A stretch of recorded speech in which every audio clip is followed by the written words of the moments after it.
Tukielekea tena katika eneo la Mashariki ya Kati, tunatazama Palestina na Israel. Marekani pamoja na Israel wanataka kubadilisha mipaka, huku upinzani mkubwa wa UN ukionekana kupinga jambo hilo. Umoja wa Mataifa UN umepinga kubadilishwa kwa mipaka ya ukanda wa Gaza. Umoja wa Mataifa umetangaza upinzani wake mkubwa dhidi ya kufanyika mabadiliko ya aina yoyote ya mipaka ya Gaza na utawala wa Israel. Baada ya kamanda wa jeshi la Israel huko Gaza kuainisha mpaka mpya, Umoja wa Mataifa umetangaza kwamba unapinga vikali mabadiliko yoyote ya mpaka wa eneo la Gaza na Israel. Lakini pia Umoja wa Mataifa unapambania zaidi maeneo yanayokaliwa kwa mabavu ya Ukingo wa Magharibi.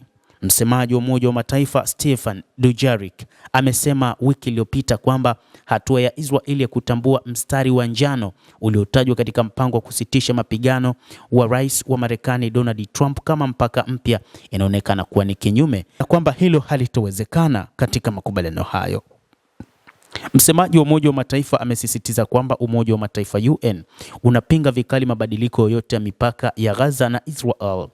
Dujarric ameeleza kwamba Umoja wa Mataifa unapozungumzia Gaza una maana ya mpaka mkuu, sio mpaka ulio ndani ya mstari wa njano. Matamshi hayo yametolewa baada ya kauli ya Eyal Zamir, mkuu wa majeshi ya Israel, ambaye alisema kwamba mstari wa njano sasa ndio mpaka mpya wa Gaza.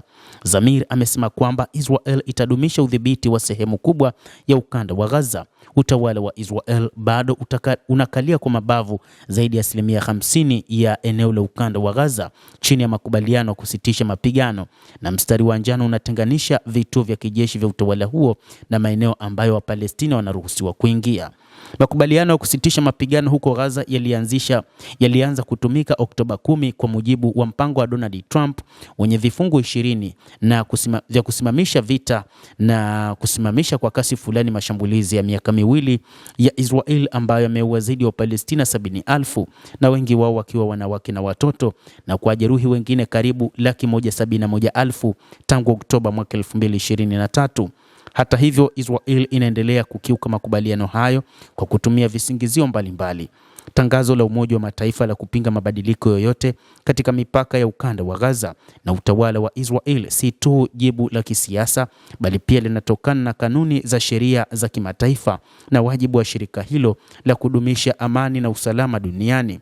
Mojawapo ya sababu kuu za upinzani wa Umoja wa Mataifa ni kutafuta kanuni ya kutobadilisha mipaka kwa nguvu.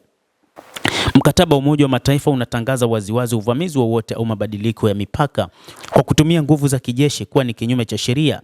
Hatua ya Israeli ya kuanzisha mstari wa njano kama mpaka mpya kwa kweli ni jaribio la kulazimisha hali iliyopo sasa uwanjani kwa jamii ya kimataifa, jambo ambalo Umoja wa Mataifa unaliona kama ukiukwaji wa wazi wa sheria za kimataifa.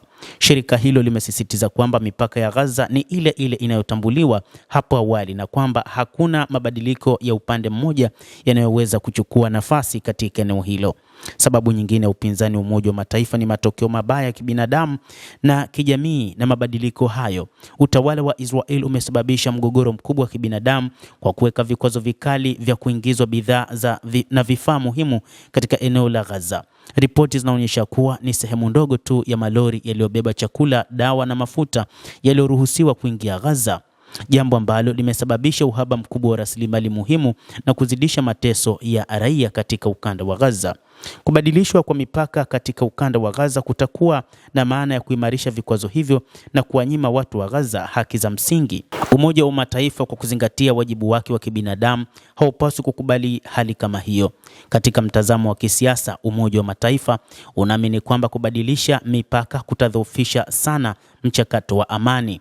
Mikataba ya kusitisha mapigano na mipango ya amani ya kimataifa inategemea mipaka iliyo wazi na inayotambulika. Hatua yoyote ya upande mmoja ya kubadilisha mipaka itabatilisha makubaliano hayo, kuharibu hali ya kuaminiana kati ya pande mbili na kufungua duru mpya ya vurugu na mapigano. Umoja wa Mataifa unasisitiza kwamba suluhisho pekee endelevu la mgogoro wa Gaza ni mazungumzo na makubaliano ya pande mbili, si kutwishwa masharti kwa upande mmoja. Umoja wa Mataifa pia una wasiwasi kwamba kubadilisha mipaka kunaweza kuwa mtindo hatari katika mahusiano ya kimataifa ikiwa jamii ya kimataifa itaruhusu utawala wa Israel Israel kubadilisha mipaka yake kwa kutumia nguvu za kijeshi. Jambo hili linaweza kuwa sababu ya kurudiwa vitendo hivyo katika sehemu zingine za dunia na kutishia vibaya nidhamu ya kimataifa. Hivyo basi, upinzani mkubwa wa Umoja wa Mataifa dhidi ya jambo hilo kwa hakika ni ujumbe wa wazi kwa serikali zote kwamba kubadilisha mipaka kunaweza tu kupitia makubaliano ya kisheria na halali. Endelea kutufuatilia mtazamaji, na nikusihi uendelee kuwa nasi bila kusahau kulike, kucomment na kusubscribe channel yetu hii. Utaweza kupata habari hizi kwa mapana kupitia The World News.